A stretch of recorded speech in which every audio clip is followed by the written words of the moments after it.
Weeks of job hunting went by. I foot-slodged it around Leicester Square, London, but I couldn't get my nose into a door without being tossed out. Where did you come from? Who are you? What have you played in? I'd like to see the casting director. Don't bother us. We have 50 chaps a day like you trying to get a job. I had a room, small and inexpensive. Hoard your dough now, boy. This may take time. I traveled the circuit of Piccadilly Circus. I bumped into an agent, a Mrs. Davis. Tell what you do, she said. Take an ad in Spotlight. Run a picture of yourself. A list of the plays you've appeared in. Give it a try. I had a picture taken several years earlier, working out in boxer's clothes, trying out for the Olympics. At the cost of £20, I set up an ad with my picture in it. Errol Flynn appeared in Berea Goldine. Smash hit. Appeared in The Wake of the Bounty. Hit. Appeared in Applebee's Dilemma. Don't miss it. Appeared in The Gorgeous Groom. Genuine hit.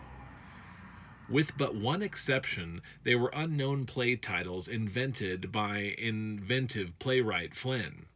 Nobody was taken in. There was no clamor for my services. It got so the doormen at the agent's offices knew me and wouldn't even say hello. This went on for months.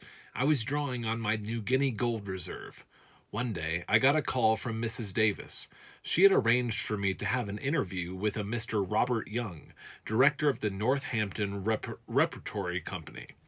In my usual fashion, putting on a front, I invested all of my remaining gold dust found in an automobile. In my usual fashion, putting on a front, I invested all of my remaining gold dust fund in an automobile.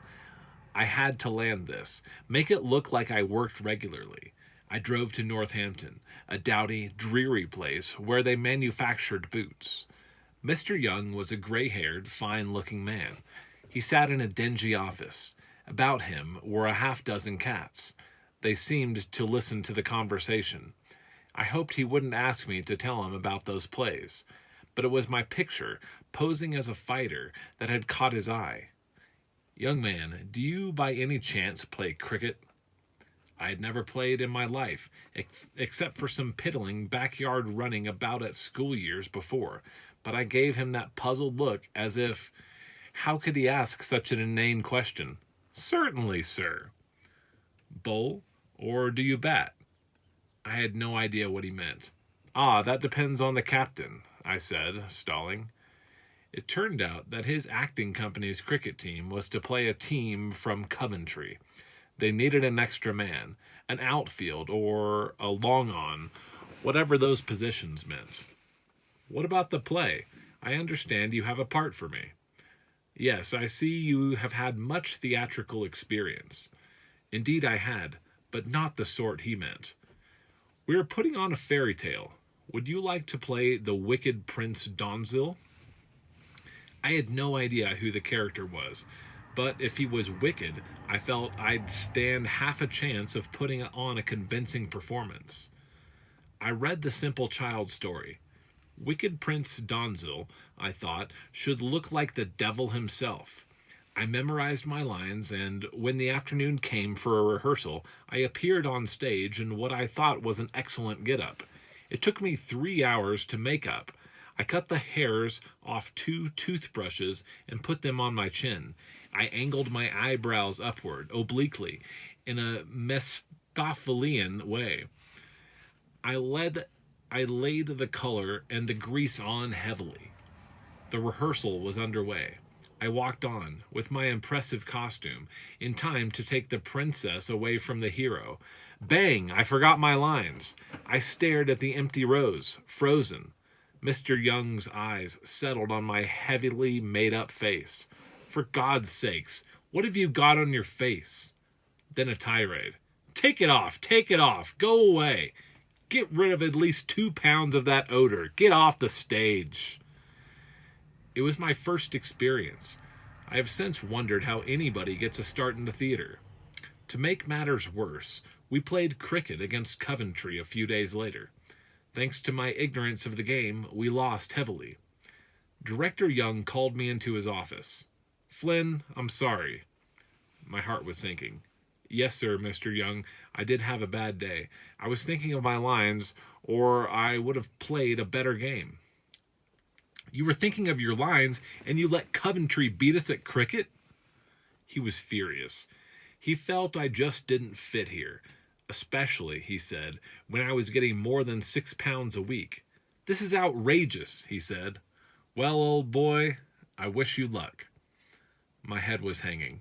Of course, if you weren't getting so high a salary, suppose you were getting something like £3 a week, would you? Would I? I took the cut. I liked the idea of going out of town for another reason, to help in the process of shedding my suddenly too solicitous nurse. I stayed at Northampton Repertory for a year and a half. I played everything: old maids, old women, chauffeurs, butlers, detectives, burglars. At first, I was Williams, generally the butler. Flynn. Who is that? Williams the butler, sir. Come in. Flynn.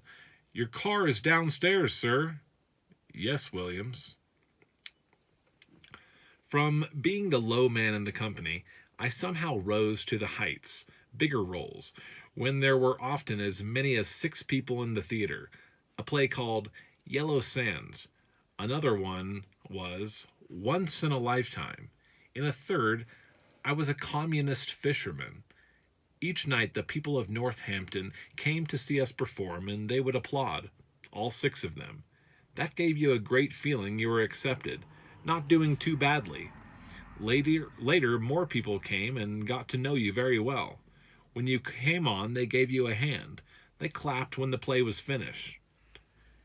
You'll get to the West End yet, some would say in the pub over an arf pint. That was the big deal, going from Northampton Repertory to the big-time shows in the West End of London. If you didn't get there, you weren't much, and you never would be until you did get there. There were several acting companies in England: the Birmingham Company, the Liverpool Repertory, and the one I was in. But these rated as the provinces. It was your training ground. But the beacon pointed to the London theatre. Some of the great names of today's theatre come from the Birmingham Repertory. Greer Garson, Sir Cedric Hardwicke, and Sir Barry Jackson. And Robert Donat was the leading light at the time of my arrival in England. Sir Laurence Olivier was already going great. I got my chance at Shakespearean roles. I had minor spots in Macbeth and Romeo and Juliet. I played the title role in Othello. My performance is still remembered. It was said I made the worst Othello in the history of the English stage. In that role, I wore a heavy crimson robe embossed with metal. One night, as I performed, the dagger that I reached out for to kill myself with got caught in the folds of this robe. I couldn't get it out. At first, I thought I'd have to choke myself to die. I decided that the best thing to do was to die of a heart attack. I did, and it made no difference to the audience. I loved Shakespeare. Once you learned the bard, his lines stayed in your memory.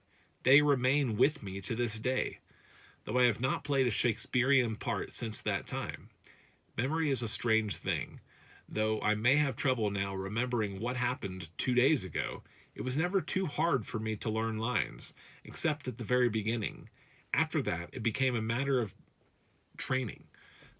You had to learn Shakespeare in a week, while playing 2 performances a day of another play. In Othello, my Desdemona was Frida Jackson, today one of England's formidable actresses. She liked onions and beer. I didn't drink then, and I never liked onions. When she was lying on her deathbed, and I had to murmur over her little lips, "O thou my beloved," and the ungentle fragrance of the onion floated up from her, it was hard to be passionate. Nonetheless, we both got on in the theater. I played Bulldog Drummond, too. I was about to shoot Patterson, the heavy in the play. I will shoot you in cold blood, Patterson. You're a rat. I pulled the trigger, and nothing happened. And I was stuck. So I walked to the front of the stage and confided to the audience. There's a slight hitch. They didn't mind. We put on an American gangster play. An American might have found it hilarious to hear Al Capone played with an English accent. I did the I did the part of a smart, wisecracking American newspaperman. At this time, my inflection was a combination of Australian, English, and Irish influences. My literary ambitions forged to the surface. I wrote a play called Cold Rice. It was a satire on imperial British India, two Puka Sahibs over their kota pegs, saying interminably, drums, old chap, I say, mustn't let the ladies know. I even I even showed at a small theater in the Midlands. The central fact of the play was its sharp ridicule of womanhood. Women seemed to me so stupid, so fatuous, that I had to express it in dramatic terms. I have been expressing it in the same terms ever since, I suppose. I managed, in the course of several months, to shake off my lovely nurse. The pregnancy fear abated or aborted. I forget which. I put it all down as another part I played, the cad. Instead, I met Eleanor Jocelyn. She was very young, endowed with a beautiful body and hardly a brain in her head. When we weren't rehearsing or performing in the evening, we went horseback riding. When we weren't doing these things, we found other purists, as the saying doesn't go. Once she saved me from getting fired. My salary had gone up to the giant sum of £8 a week. The director decided that I might be getting too big for my boots. I was threatened with dismissal, and this girl interceded for me. The Northampton repertory had its admirers, rich old ladies who frittered around in the field of culture and the green field of young men. One of these, a woman of great wealth, had a strictly cultural interest in the drama. She liked to talk about Shakespeare and the world of the theater, but had other interests which were anything but cultural. I was invited to her beautiful country house one weekend, and I was stunned to find myself, late in the evening, caught in a bear's hug. She had this half Nelson on me. She was so visibly repulsive that I truly felt as if I were being raped. I finally managed to break away, went to my room, and locked my door. She made no further sally on my chaste manhood that night.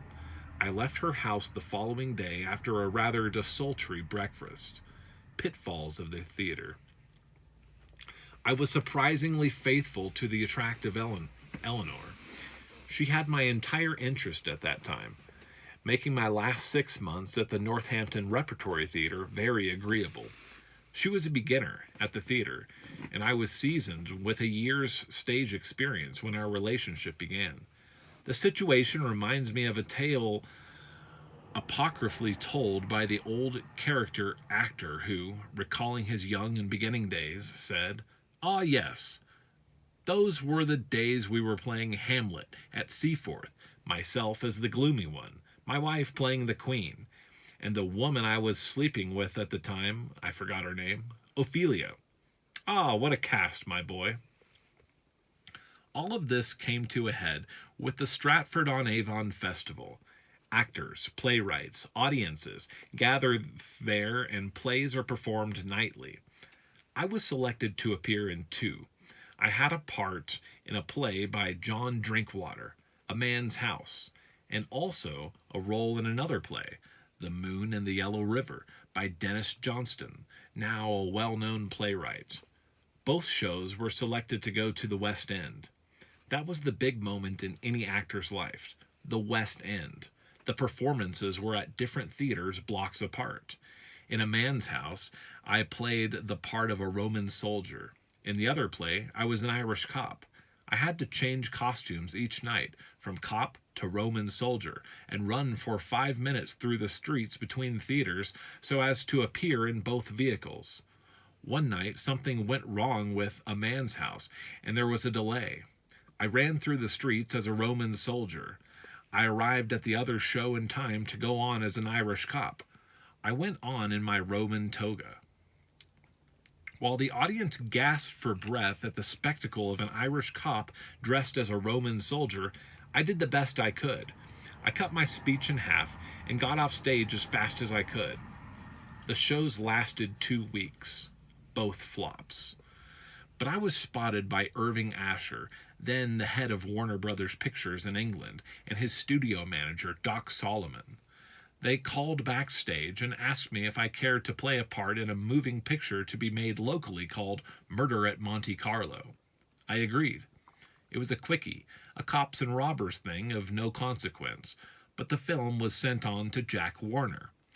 Warner saw me popping around on the screen with a lot of energy. There followed an offer of a 6-month contract to Hollywood, $150 a week, a fortune. They would also buy me a wardrobe. Good. I liked clothes then. They got me a shooting jacket, riding boots, and other English apparel, all of which would be of no earthly use in Hollywood. It was fashionable in the theater to leer down at the films at this time. We were the august and traditional theater, but I didn't look down my nose at the offer entirely. I wanted to see Hollywood. Very well, I'd go for a few months and return before long to the legitimate Theatre of England. I wrote to my mother and father in Ireland that I was on my way to America. I had a job in films. None of this meant very much to them. They knew their son. He was trying something else, that was all.